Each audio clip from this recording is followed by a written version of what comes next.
జగిత్యాల పట్టణంలోని 10వ వార్డు లింగంపేటలో ఆయుష్మాన్ ఆరోగ్యం మందిర్ కార్యక్రమంలో భాగంగా 13 లక్షలతో నిర్మించిన బస్తీ దవాఖాన ప్రారంభించి వైద్య ఆరోగ్య శాఖ ఆధ్వర్యంలో టీబీ అవగాహన పోస్టర్ను ఆవిష్కరించారు శాసనసభ్యులు డాక్టర్ సంజయ్ కుమార్. ఈ సందర్భంగా ఆయన మాట్లాడుతూ జగిత్యాల పట్టణ అభివృద్ధికి తాను నిరంతరంగా కృషి చేస్తానని, జగిత్యాల మెడికల్ హబ్ గా మారిందని ఆయన ఈ సందర్భంగా పేర్కొన్నారు.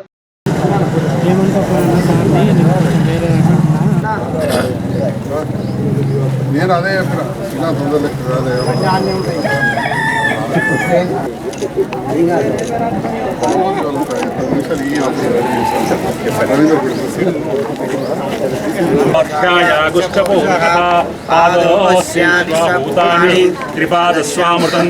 బృహస్పతి దదాతు ఓం ధ్రువం తే రాజా వరుణో ధ్రువం దేవో బృహస్పతి ధ్రువం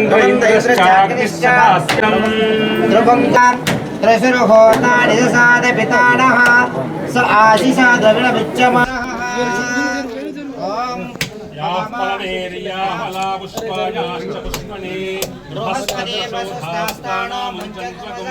శుభం దశాంతిం ప్రయశ్చ మే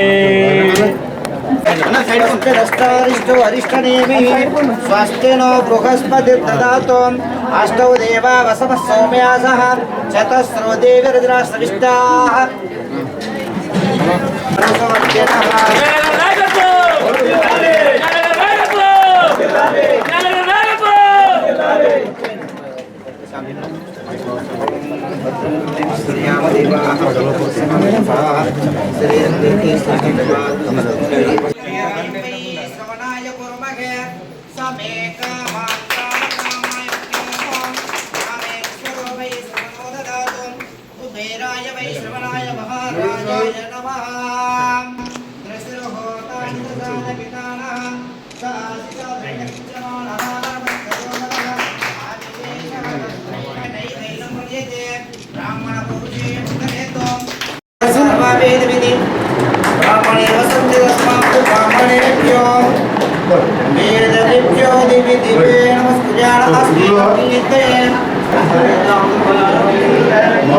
స్థానిక సంస్థలు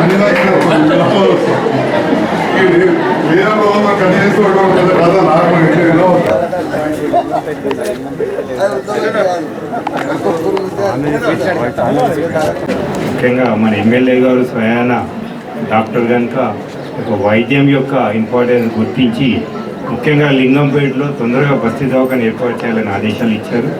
వారు ప్రత్యేకమైనటువంటి ఇంట్రెస్ట్ తీసుకొని దీన్ని ముఖ్యంగా 3 నెలల్లో దీన్ని కంప్లీట్ చేయడం జరిగిందండి. దాంట్లో ప్రత్యేకంగా ఏమేమి కావాలో కూడా వారు మాకు దిశానిర్దేశం చేశారు. అందరికి చెప్పేది ఏంటంటే ఈ యొక్క బస్తీ దవాఖానలో మీకు ఎంబీబీఎస్ డాక్టర్ ఉంటారు, ఒక స్టాఫ్ నర్స్ ఉంటారు కనుక తప్పకుండా వారి సేవలు ఉపయోగించుకోండి. మీకు దీని ల్యాబ్ టెస్ట్ కూడా జరుగుతాయండి.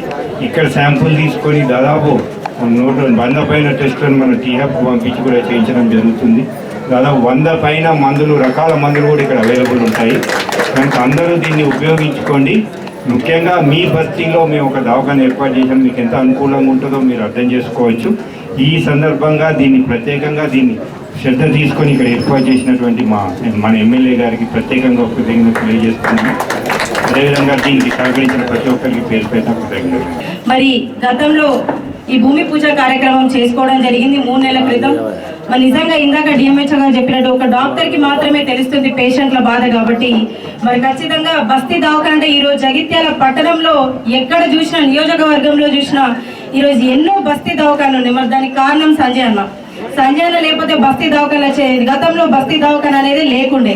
సో మరి ఇప్పుడు సంజయ్ అన్న వచ్చిన తర్వాత గత 10 సంవత్సరాల నుంచి బస్తీ దవాఖాన మీద ఎంతో దృష్టి పెట్టి మరి ఈ రోజు మన వార్డులో ఎవరైతే ఉంటారో వాళ్ళకి దూరం దాకా వెళ్ళి ఆరోగ్య పరిస్థితి తెలుసుకోకుండా మరి ఇక్కడే మనకు సౌకర్యంగా ఏర్పాటు చేసుకుని కూడుకున్న ఆరోగ్యం, ఈ వైద్యం అనేది దీంట్లో భాగంగా మరి ఈ రోజు ఇక్కడ మనం పెట్టుకున్నాం. కాబట్టి ఇక్కడ వార్డు ప్రజలు చాలా రోజుల నుంచి అడగడం జరుగుతుంది, మా వార్డుకి బస్తీ దవాఖాన కావాలి అని చెప్పేసి.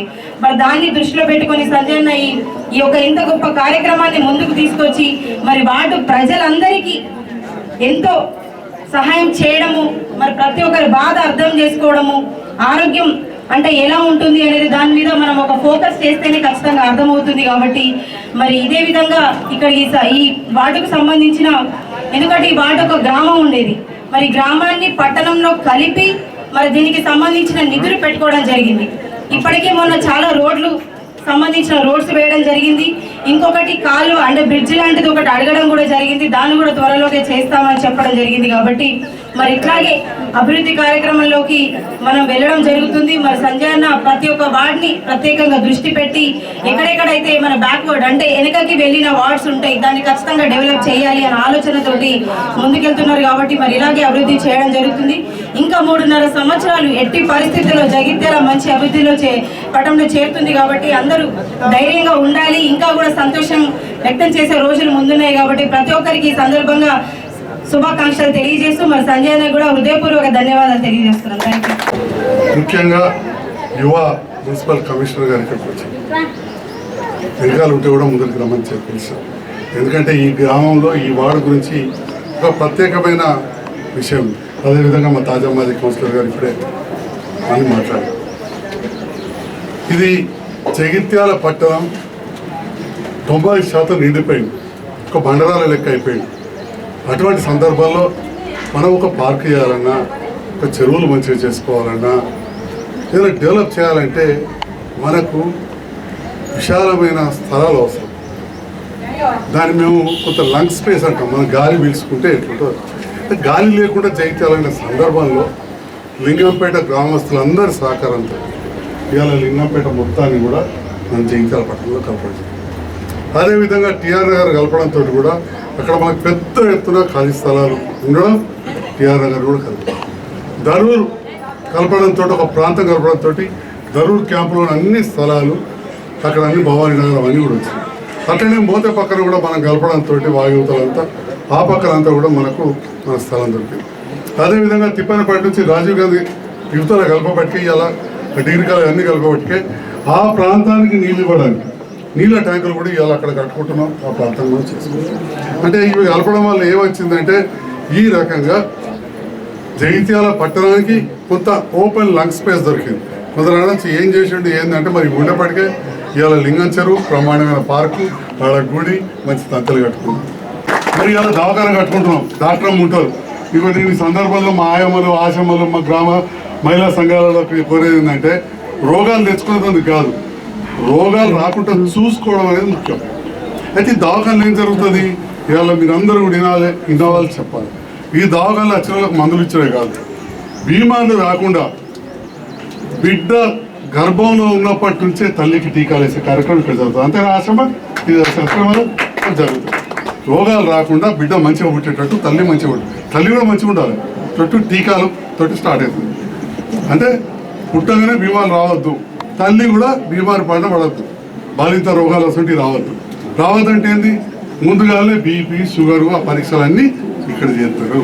దానివల్ల తల్లికి మనకు బిడ్డకు ఇద్దరు మంచిగా ఉంటుంది. ఆ తర్వాత బిడ్డ పుట్టిన తర్వాత సర్కార్ దవాఖానకి వచ్చినాక మళ్ళీ టీకాల కార్యక్రమం మా ఆశమ్మలు చెప్తారు, సిస్టర్ అమ్మలు, డాక్టర్ అమ్మలు. తర్వాత ఎప్పుడైనా దగ్గో, సర్దో, జ్వరమో, కడుపు నొప్పో చిన్న చిన్న ఏదో ఉంటే మన డాక్టర్ గారు మందులు ఇస్తారు. పెద్దదైతే దగ్గర పెద్ద దవాఖాన కట్టినారు. ఏది ఏమున్నా కానీ మనము బీమార్లు రాకుండా చూసుకోవడం అనేది ముఖ్యం. దాంట్లో ఉదాహరణకు ఇయ్యాలి ఇప్పుడు వచ్చేటప్పుడు కూడా ఒక సంతకం పెట్టారు. పసిరికల బీమారి పెద్ద ఎత్తున వస్తుంది. అది పసిరికలు 2-3 తీర్లు. కొన్నేమో దురదృష్టవశాత్తు నీళ్ళతోటో వాటితోటో వీటితో వస్తాయి, కొన్నేమో అంటించుకుంటూ వస్తాయి. ఎట్లా? సూదుల ద్వారా. ముడితే కాదు ఓలకు ఇచ్చిన సూది ఓలకు, ఓల రక్తం ఓలకు. కాబట్టి మనం కొద్దిగా చైతన్యపడాలి. అయితే అది కూడా కొద్దిగా అంటకుండా టీకాలు ఉంటాయి, ఇచ్చినప్పుడు వేయించుకోవాలి.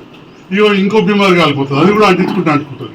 ఎయిడ్స్ అది ముట్టుకుంటూ అంటుకోదు, కలిసి ఉంటే అంటుకోదు, కానీ అంటించుకుంటూనే అంటుకుంటుంది, వాళ్ళతో కలుపుతుంది. కాబట్టి ఎయిడ్స్ పట్ల కూడా అవగాహన పెంచుకోవాలి. అవన్నీ కూడా మా సిస్టర్ అమ్మలు మందులతో పాటుగా ఏదైతే ఎప్పుడైనా పాంప్లెట్లు వచ్చినప్పుడు దోమలు కుట్టకుండా మలేరియా ఎట్లా కాపాడుకోవాలి, దోమతరాలు వేసుకోవాలి, ఇవన్నీ చెప్పినప్పుడు మనం కూడా జాగ్రత్తలు తీసుకుంటే మంచిది. దోమ కుట్టగానే ఉంటుంది, మలేరియా జ్వరం ఉంటుంది, మలేరియా జ్వరం అది మెదడు దానికో పోతుంది. ఇంటి దగ్గర శుభ్రంగా ఉండాలి. ఎక్కడైతే పరిశుభ్రత ఉంటుందో అక్కడ ఆరోగ్యం ఉంటుందమ్మా. ఏ ఊర్లో పరిశుభ్రత ఉంటే అక్కడ ఆరోగ్యం ఉంటుంది. 40 మంది ఇల్లు మంచిగా ఉంటాయి, ఇంట్లో తీసుకుపోయి ఇంటి ముందర వారేస్తా అంటే మాత్రం ఇంటి ముందర అన్నీ మళ్ళీ ఇంట్లోకే వస్తాయి. ఏడిపోతే అది డాక్టర్ అయినా కుడతాయి, ఎమ్మెల్యేనైనా కుడతాయి, చైర్మన్ కుడతాయి. అలాంటికి ఏం చూడాలి బీమారు. పెద్దోళ్ళు చిన్నోళ్ళు ఏం చూడరు, పెద్ద పెద్దోళ్ళని కూడా ఆ బీమార్లు వస్తాయి. కాబట్టి ఈ జాగ్రత్తలను తీసుకోవాలి. ఒక మంచి కార్యక్రమాన్ని ఇక్కడ ఏర్పాటు చేసి మా లింగంపేట జగిత్యాల వార్డులో కలిసిన సందర్భంలో 10వ వార్డు పెద్దలు అందరూ వచ్చారు. అందరికి కూడా పేరు పేరున కొత్త దవాఖానా ఏర్పడే సందర్భంలో శుభాకాంక్షలు తెలియజేస్తారు.